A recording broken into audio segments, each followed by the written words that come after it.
Hello second year. आज हम उपयोगिता विश्लेषण में एक नया टॉपिक पढ़ेंगे, समसीमांत उपयोगिता नियम। इससे पहले वाले लेक्चर में मैंने उपयोगिता ह्रास नियम के बारे में बताया था। उस नियम में बताया था कि किसी भी वस्तु को जब हम लगातार उपभोग करते हैं तो उससे मिलने वाली उपयोगिता लगातार घटती जाती है, अर्थात सीमांत उपयोगिता कम होती जाती है और एक सीमा पे जाके शून्य हो जाती है और उसके बाद ऋणात्मक हो जाती है। आज का टॉपिक है समसीमांत उपयोगिता नियम, यानी law of equi marginal utility.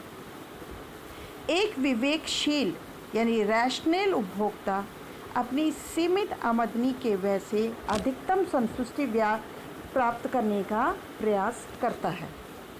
इस उद्देश्य को प्राप्त करने के लिए उसे समसीमांत उपयोगिता नियम के अनुसार विभिन्न वस्तुओं पर व्यय करना होता है।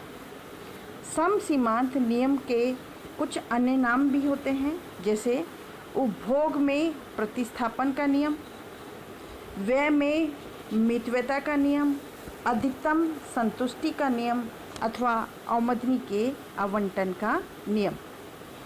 इसे उपभोग में प्रतिस्थापन का नियम इसलिए कहते हैं क्योंकि उपभोक्ता एक वस्तु की जगह दूसरी वस्तु को प्रतिस्थापित करके अपना संतोष यानी सेटिस्फैक्शन बढ़ाता है। इसी प्रकार व्यय में मितव्ययता का नियम इसलिए कहते हैं कि इसका पालन करके उपभोक्ता अपने व्यय में किफ़ायत करके अधिकतम संतुष्टि का प्रयास करता है। आमदनी के आवंटन का नियम इसलिए कहते हैं, इसके माध्यम से दी हुई आमदनी को विभिन्न वस्तुओं के पर सर्वोत्तम आवंटन किया जाता है,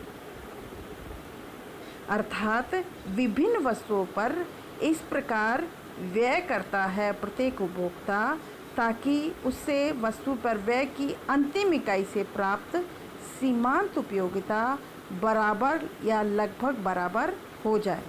इससे उसे अधिकतम संतोष प्राप्त होगा, अर्थात उपभोक्ता अपने संतुलन की स्थिति को प्राप्त करेगा।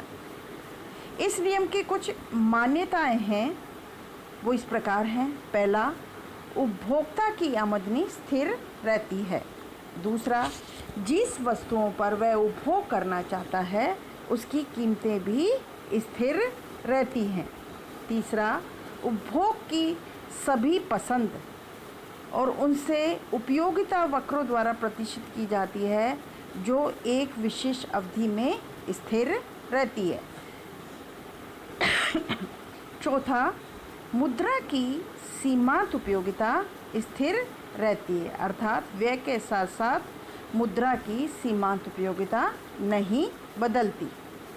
पांचवा, एक वस्तु की उपयोगिता सारणी दूसरी वस्तु की उपयोगिता सारणी से स्वतंत्र मानी जाती है, अर्थात ये एक दूसरे पर आश्रित नहीं होती।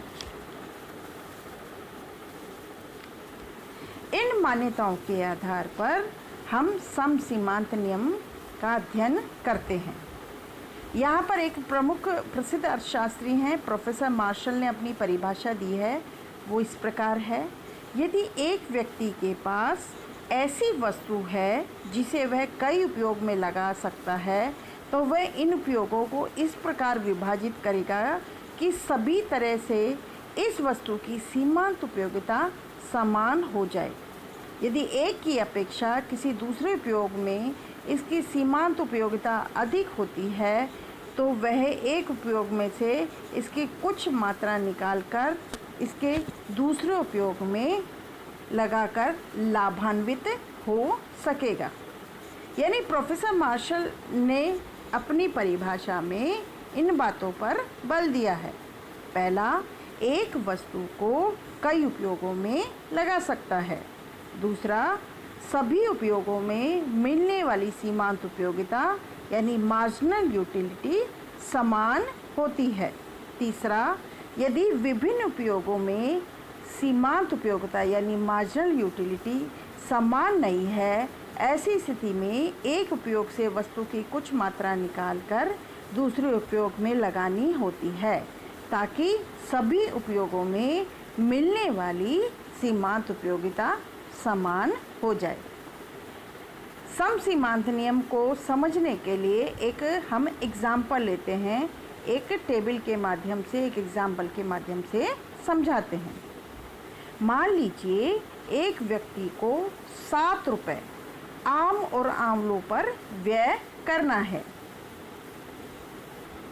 प्रत्येक वस्तु पर व्यय किए गए 1-1 रुपये से मिलने वाली सीमांत उपयोगिता इस टेबल में, इस सारणी में दी गई है। तो सबसे पहले हम इस सारणी को समझ लें।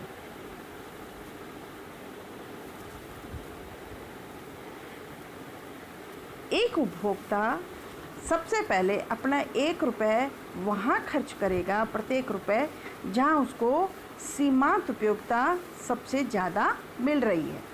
जैसे कि पहली 1 रुपये वो आम पर खर्च करेगा क्योंकि उससे मिलने वाली सीमांत उपयोगिता 42 है।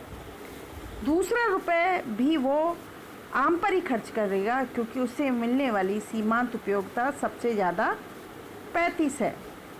तीसरा रुपये वो आंवले पे खर्च करेगा क्योंकि उससे मिलने वाली सीमांत उपयोगिता 32 है। और चौथा रुपये वो आम पर भी खर्च कर सकता है, आंवले पर भी खर्च कर सकता है क्योंकि दोनों से मिलने वाली सीमांत उपयोगिता 30-30 है। यानी चौथा रुपये वो आम पर खर्च करेगा और 5वां रुपये वो आंवले पर खर्च करेगा। अब छठा रुपये वो आम पर भी खर्च कर सकता है, आंवले पर, क्योंकि दोनों से मिलने वाली सीमांत उपयोगिता 28-28 है। यानी छठा रुपये वो आंवले पर खर्च करेगा और 7वां रुपये वो आम पर खर्च करेगा। अब आप देखिए इस सारणी में अंतिम, यानी आम के वो 4 आम खरीदेगा, इधर आंवले वो 3 खरीदेगा या 3 यूनिट खरीदेगा, 3 इकाई खरीदेगा। लेकिन मिलने वाली अंतिम, आप खुद देख रहे हैं कि आम से मिलने वाली अंतिम सीमांत उपयोगिता 28 है और आंवले से मिलने वाली अंतिम सीमांत उपयोगिता भी 28 है। तो इस प्रकार दोनों की अंतिम सीमांत उपयोगिता दोनों की समान है, इसलिए सम सीमांत नियम उपयोगिता नियम को ये सारणी पूरा कर रही है। यानी 7 रुपये में से वो 4 रुपये आम पर, 3 रुपये वो आंवले पर खर्च करके दोनों, यानी 42 + 35 + 30 + 28 + 32 + 30 + 28 यानी 225 रुपये इकाई, 225 इकाई प्राप्त करेगा, जो कि सर्वाधिक है। अब अगली हम बात करें तो अगला देखिए, इसी सम सीमांत नियम को हमने चित्र के द्वारा, डायग्राम के द्वारा समझाने का प्रयास किया है।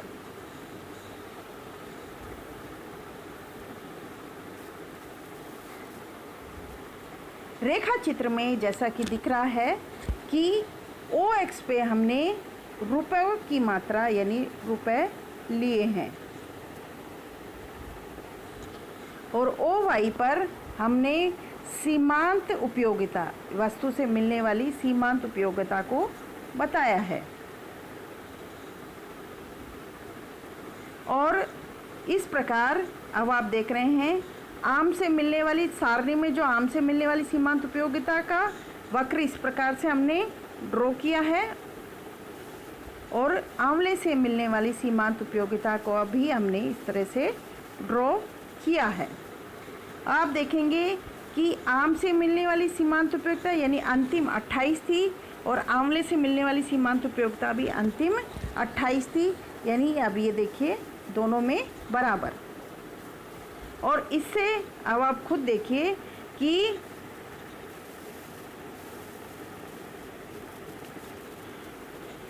₹4 वस्तु की सीमांत उपयोगिता यानी आम की सीमांत 4 रुपये आम पर खर्च करेगा और 3 रुपये वो आंवले पर खर्च करेगा, यानी टोटल 7 रुपये वो खर्च करेगा। इस प्रकार देखिए आप खुद ही कि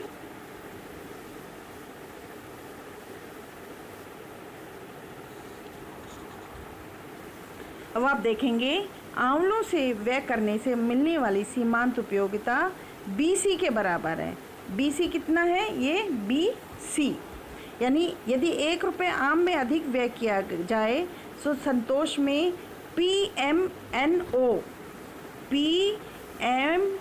के बराबर वृद्धि होती है।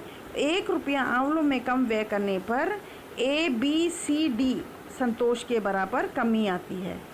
ABCD की मात्रा स्पष्टता PMNO से अधिक है, अर्थात घाटा अधिक होता है।